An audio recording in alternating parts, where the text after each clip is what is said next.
নমস্কাৰ। Doctor APJ Abdul Kalam আৰু তেওঁৰ আত্মকথা আজি এয়া ৪ৰ্থ খণ্ড। এই খণ্ডটিত কালামে কেনেকৈ পিতৃৰ বিয়োগ হ'ল কালামৰ, সেইদৰে মাতৃৰো বিয়োগ ঘটিছিল।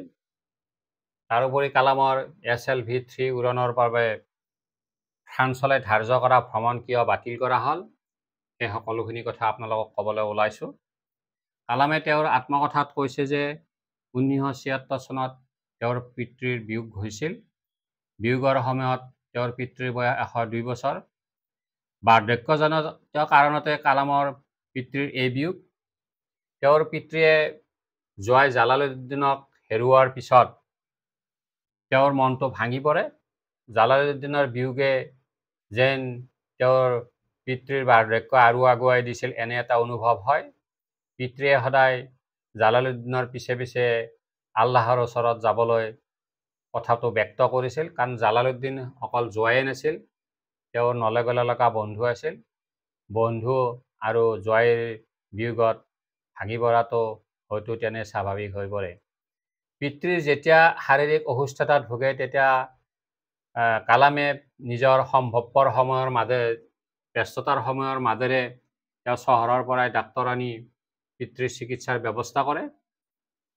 তেতিয়া সদায় পিতৃয়ে কালামক কৈছিল, বোপাই, তোৰ উপস্থিতিয়ে মোক সুস্থতা আনি দিব, তই ডাক্তৰ আনিব নালাগে, তাৰ বাবে ধনবিধ খৰচ কৰিব নালাগে।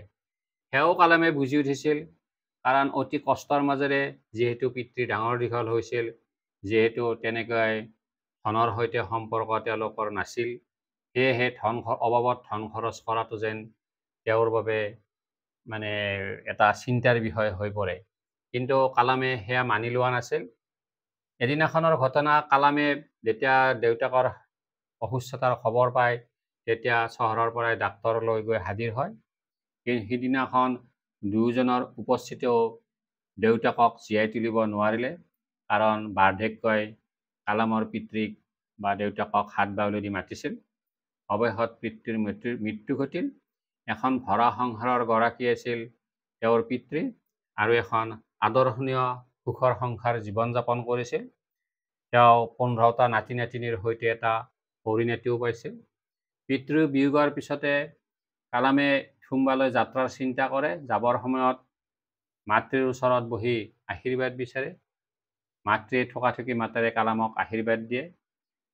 কিন্তু কালামে উপলব্ধি কৰিছিল যে তেওঁৰ মাতৃয়ে কেতিয়াও পিতৃগৃহ এৰি নাযায়, বা কালামেও তেনেকৈ ৰামেশ্বৰমত যথেষ্ট সময় দিব যে নোৱাৰিব, সেয়া নিশ্চিত। সেয়েহে ভাগ্যক ধিয়াই, অৰ্থাৎ 2 নাৱত 2 ভৰি লৈ কালামে দুখে ভাগৰে গৈ থুম্বা ওলাইগৈ। আৰু থুম্বাৰ পৰাই কালামে তেওঁৰ SLV-3 উৰণৰ বাবে ফ্ৰান্সলৈ যোৱাৰ বাবে তেওঁৰ প্ৰস্তুতি চলায়। কিন্তু ঠিক তেনে সময়তে আকৌ এটি দুঃসংবাদ লগ দিয়ে, সেয়া মাতৃবিয়োগৰ খবৰ।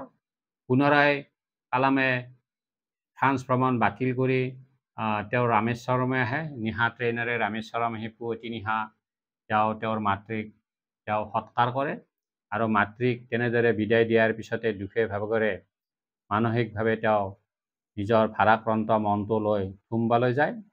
আৰু থুম্বাৰ পৰাই তেওঁ ফ্ৰান্স ভ্ৰমণৰ বাবে প্ৰস্তুতি পুনৰাই চলায়। কিয়নো ফ্ৰান্সত ইতিমধ্যে SLV-3 উৰণ বাতিল কৰা হৈছিল, কাৰণ এটা বিহে বিজুতিৰ ক্ষেত্ৰত কালামৰ প্ৰয়োজনীয়তা যথেষ্ট পৰিমাণে আহিছিল। আৰু সেই ফ্ৰান্সত অপেক্ষাকৃত দলটোৰ কালামৰ উপস্থিতিতে SLV-3 উৰণৰ প্ৰক্ষেপণ সম্পূৰ্ণ সফলতা অৰ্জন কৰে। সেয়া কালামৰ বাবে আন এক কৃতিত্ব।